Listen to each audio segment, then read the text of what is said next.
ओम नमः शिवाय। जय श्री महाकाल।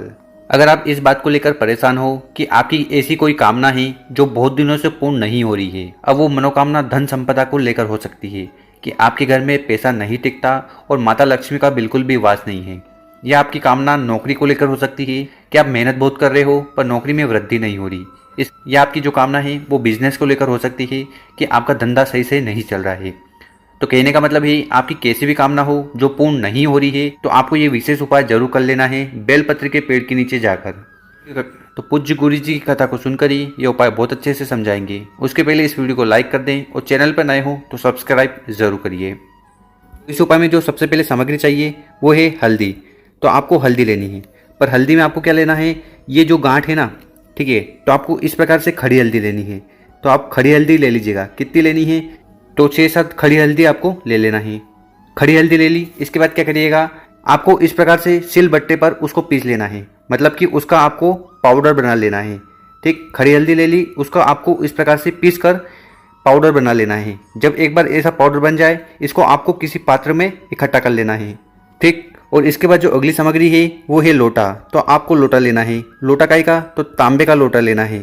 ठीक, तो तांबे का लोटा ले लीजिएगा और इस तांबे के लोटे में आपको अपने घर से जल भर लेना है। अब इन सामग्री को लेकर आपको पहुंच जाना है बेलपत्री के पेड़ के नीचे। तो जो बेलपत्री का पेड़ होता है ना, जहाँ से आप बेलपत्र तोड़ के लाते हो, जी हाँ, उसी पेड़ के नीचे आपको जाना है। ठीक है, तो यहाँ पर आप चले जाइएगा। इसके बाद क्या करना है कि जो हल्दी आप अपने साथ लाए थे, जिसको आपने सिल बट्टे पर पीसा था और जिसका आपने पाउडर बनाया था, तो उस पाउडर से आपको क्या करना है, आपको इस प्रकार से शिवलिंग का निर्माण करना है। तो पार्थिव शिवलिंग का इस प्रकार से निर्माण कर दीजिएगा। अब देखो, अगर आप हल्दी से निर्माण करोगे तो आपको मुश्किल आएगी, क्योंकि तो इतना इजी नहीं है कि हल्दी से आप पार्थिव शिवलिंग का निर्माण कर लें। तो आपको क्या करना है कि इस बेलपत्र के नीचे जो मिट्टी हो, ठीक है, उस मिट्टी को इकट्ठा करना। इकट्ठा कर लिया, उस मिट्टी में आपको डालना है जल। जल डाल लिया और जल डालने के बाद इस प्रकार से आपको पार्थिव शिवलिंग बना लेना है। और एक बार जब पार्थिव शिवलिंग बन जाए, उसके बाद क्या करिएगा कि जो आप हल्दी का पाउडर लाए थे उसको आपको इस पार्थिव शिवलिंग पर अच्छी तरह से पूरे पर लगा देना है। ठीक, समझ में आया। आपको सबसे पहले मिट्टी लेनी है, मिट्टी में पानी डालना है। पानी डालकर उसका अच्छे से घोल लेना है। ठीक है, उससे आपको पार्थिव शिवलिंग बनाना है। पार्थिव शिवलिंग बनाकर इसके ऊपर आपको हल्दी का लेपन करना है। जो हल्दी आप लाए हो, तो इस प्रकार से इसको अच्छी तरह से हल्दी का लेप तो इस प्रकार से इसके ऊपर अच्छी तरह से हल्दी का लेपन कर दीजिएगा। हल्दी का लेपन कर दिया, इसके बाद क्या करना, इसकी पूजन कर लेना। जो भी पूजन की सामग्री आप अपने साथ लाए हो उसको आपको इस शिवलिंग के ऊपर चढ़ा देना है। जल वगैरह जो भी आप पूजन पाठ करते हो नॉर्मली, वैसे ही पूजन पाठ आपको इस पार्थिव शिवलिंग की कर लेना है। और पार्थिव शिवलिंग की पूजन पाठ करने के बाद आपको क्या करना है कि जो हल्दी आपने यहाँ पर लगाई थी, ठीक है, तो जो हल्दी आपने यहाँ पर लगाई थी उस हल्दी को आपको उठाना है। अपनी जो अनामिका उंगली है उस हल्दी को आपको थोड़ा उठाना है। तो आपको 2 बिंदी लेना है और एक बिंदी को आपको लगाना है अपने सीने पर और दूसरी बिंदी को लगाना है अपने कंठ पर। ठीक, इतना करने के बाद आपको वहाँ पर हाथ जोड़कर प्रार्थना करना है कि हे महादेव, हमारे जीवन में जो धन की समस्या चल रही है या माता लक्ष्मी का बिल्कुल भी वास नहीं है, तो वो जो समस्या है वो जल्दी से जल्दी खत्म करें। इसके साथ अगर कोई विशेष कामना है तो उसके लिए भी आपको प्रार्थना कर लेनी है। तो इतना आसान सा उपाय है। और गुरुजी ने बताया है कि इस उपाय को आपको प्रदोष काल में करना है। प्रदोष काल कब होता है, तो शाम का समय। ठीक, और अगर कोई मजबूरी है कि आप प्रदोष काल में इस उपाय को नहीं कर पाते हैं तो इसको आप सुबह भी कर सकते हैं। और एक बार पूजन पाठ हो जाए उसके बाद क्या करिएगा, इसका विसर्जन कर देना है। ठीक, विसर्जन कहाँ करना है, तो इसी बेलपत्री के पेड़ के नीचे आपको उसका विसर्जन कर देना है और आपको अपने घर आ जाना है। तो गुरुजी का कहना है कि अगर इस उपाय को कर लेते हो तो आपके घर में माता लक्ष्मी का वास हो और धन दौलत से जुड़ी जो समस्या है वो जल्दी से जल्दी खत्म होगी। तो इस उपाय को कब करना है, तो इस उपाय को आप किसी भी दिन कर सकते हो। ठीक, पर अगर आप विशेष तिथि पे करते हो तो आपको बहुत ज़्यादा लाभ मिलेगा। तो कर देखिएगा, बहुत ही आसान सा उपाय है। अब जान लेते हैं गुरुजी द्वारा बताया गया दूसरा उपाय। देखिए, इस उपाय को करने से अगर आपके घर में कोई आर्थिक समस्या है, धन दौलत की कमी है और माता लक्ष्मी का वास नहीं है या जीवन में संकट है, कष्ट है, तो ये उपाय करने से वो सारी समस्या खत्म होगी। तो इस उपाय में जो सबसे पहले सामग्री चाहिए वो है मूंग।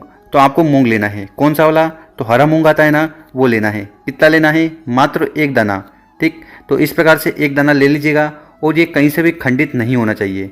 ठीक, इस चीज़ का ध्यान रखिएगा। इसके बाद जो अगली सामग्री है वो है चावल। तो आपको चावल लेना है। चावल कितना लेना है, तो चावल का 1 दाना आपको ले लेना है और ये भी कहीं से खंडित नहीं होना चाहिए। यह अक्षत होना चाहिए, आखा होना चाहिए, पूरा होना चाहिए। इसके साथ जो अगली सामग्री है वो है बेलपत्र। तो आपको लेनी है बेलपत्र। ये भी आपको एक ही बेलपत्र लेनी है और ये भी कहीं से खंडित नहीं होनी चाहिए, ठीक। इसके साथ अगर आपको बेलपत्र नहीं मिल पाती, गुरुजी कहते हैं कि अगर किसी कारणवश आपको बेलपत्र नहीं मिल पाती तो चिंता ना करिएगा, आपको जाना है शिव मंदिर, और शिव मंदिर में जो बेलपत्र शिवलिंग के ऊपर समर्पित हो, चढ़ी हुई हो, उनको उठाइएगा, शुद्ध जल से उनको धोइएगा और अपने उपाय में उनका उपयोग कर लीजिएगा। इसके साथ जो अगली सामग्री है वो है तांबे का लोटा। तो आपको तांबे का लोटा लेना है और इस लोटे में आपको अपने घर से जल भर लेना है। गुरुजी कहते हैं कि जल को आपको अपने किचन से भरना चाहिए, क्योंकि किचन में जो स्थान है वो पितरों का स्थान है और पितरों के स्थान से जल लेकर शिवलिंग पर समर्पित करते हैं तो इससे हमारे घर के जो दोष हैं, ठीक है, काल सर्प दोष, वास्तु दोष या पितृ दोष, ये सारे दोष समाप्त होते हैं। इसके साथ हमारी जो घर की समस्या है वो भी समाप्त होती है। इसके बाद इन सभी सामग्री को लेकर आपको पहुंच जाना है शिव मंदिर, ठीक। शिव मंदिर पहुंच गए और ये जो उपाय है ये आप सुबह भी कर सकते हो और शाम को भी कर सकते हो। तो समय की कोई भी पाबंदी नहीं है, किसी भी समय इस उपाय को कर लीजिएगा। शिव मंदिर में पहुंचने के बाद सबसे पहले आपको उत्तर दिशा, नॉर्थ डायरेक्शन में मुंह कर खड़े हो जाना है और जब भी पूजन पाठ करें तो आपकी पोजीशन यही होनी चाहिए।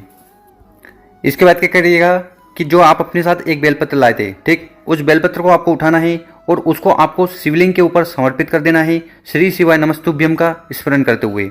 तो इस प्रकार से आपको बेलपत्र समर्पित कर देनी है। और यहाँ पर शिवलिंग पर जब भी आप बेलपत्र समर्पित करो तो उसको आपको उल्टा बेलपत्र समर्पित करना है। इस बेलपत्र की जो चिकनी वाली साइड है वो शिवलिंग से स्पर्श होनी चाहिए। तो इस तरह से आपको बेलपत्र समर्पित करनी है। इसके साथ हर बार हम बताते हैं कि इसकी जो डंडी होगी वो जलाधारी की तरफ होगी और इसकी जो पत्ती होगी वो आपकी तरफ होगी। इसके बाद क्या करिएगा कि जो जल का लोटा आप अपने साथ लाए हो, ठीक है, उस जल के लोटे को उठाकर आपको शिवलिंग पर समर्पित करना है। पर यहाँ पर समर्पित करने का एक तरीका है, उसी तरीके से आपको इस जल को समर्पित करना है। आपको क्या करना है कि आपको इस जल को 5 जगह समर्पित करना है, श्री शिवाय नमस्तुभ्यम का स्मरण करते हुए। तो सबसे पहले आपको जल को समर्पित करना है गणेश जी के स्थान पर, श्री शिवाय नमस्तुभ्यम का स्मरण करते हुए। उसके बाद आपको जल को समर्पित करना है माता अशोक सुंदरी वाली जगह पर। उसके बाद जो कार्तिकेय भगवान जी का स्थान है यहाँ पर आपको थोड़ा जल समर्पित करना है, श्री शिवाय नमस्तुभ्यम का स्मरण करते हुए। उसके बाद जो माता का हस्तकमल है, कटी भाग है, जहाँ पर शिवलिंग विराजमान होता है, यहाँ पर थोड़ा जल आपको समर्पित करना है, श्री शिवाय नमस्तुभ्यम का स्मरण करते हुए। तो इस प्रकार से आपको 4 जगह जल को समर्पित कर देना है।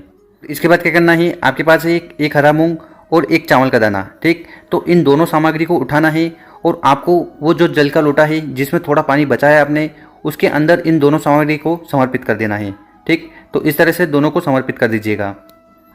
और उसके बाद उस जल के पात्र को उठाना है, उस जल के लोटे को उठाना है और शिवलिंग के ऊपर समर्पित कर देना है, श्री शिवाय नमस्तुभ्यम का स्मरण करते हुए, ठीक। तो इसमें आपने एक चावल का दाना, एक मूंग का दाना डाला है, तो वो वाला जल आपको शिवलिंग के ऊपर समर्पित कर देना है। और समर्पित करते समय आपको बुद्धेश्वर महादेव का स्मरण करना है जी, क्योंकि बुद्धेश्वर महादेव हमारे जीवन में बुद्धि और विवेक की प्राप्ति करवाते हैं और साथ ही साथ हमारे जितने अटके हुए कार्य हैं उनको पूर्ण करते हैं। तो इसलिए यहाँ पर आपको बुद्धेश्वर महादेव जी का नाम लेना है। इसके बाद क्या करिएगा कि आपको शिवलिंग के साइड में बैठ जाना है और कम से कम 2 मिनट तक श्री शिवाय नमस्तुभ्यम या ओम नमः शिवाय का स्मरण करना है।